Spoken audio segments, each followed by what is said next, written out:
ہمارے مدارس عربیہ میں علم حدیث کی پہلی کتاب ہے جس کو مشکوٰۃ المصابیح کہا جاتا ہے۔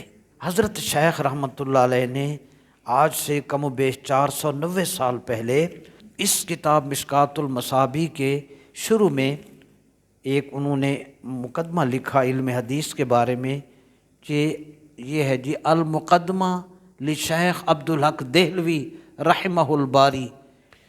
حضرت شیخ رحمۃ اللہ علیہ نے علم حدیث نبوی کے بارے میں یہ مقدمہ 60 عنوانات پر اور 12 فصلیں چیپٹرز پر 8 صفحات پر مشتمل عربی زبان میں آپ نے تحریر فرمایا۔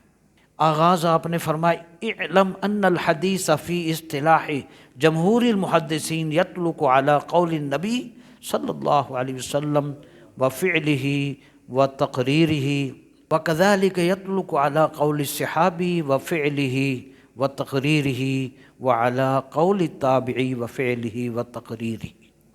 فرمایا اکثر محدثین وہ لوگ ہوتے ہیں جو علم حدیث کے ماہر ہوتے ہیں، اکثر محدثین کے نزدیک نبی کریم صلی اللہ علیہ وسلم اور صحابی رسول اور تابعی رضی اللہ عنہم کے قول، فعل اور تقریر کو حدیث کہا جاتا ہے۔ یعنی قول صحابی ہو یا قول تابعی ہو، قول رسول ہو یا ان کا عمل ہو یا ان کے کسی تقریر کہتے ہیں کہ آپ کے سامنے کسی نے کوئی کام کیا اور آپ خاموش رہے، اس عمل کو تقریر کہتے ہیں۔ تو ان 3 حالتوں کو حضور کی ہوں، صحابی کی ہوں، تابعی کی، یہ تینوں حالتیں ہوں، ان تینوں کو حدیث کہا جاتا ہے۔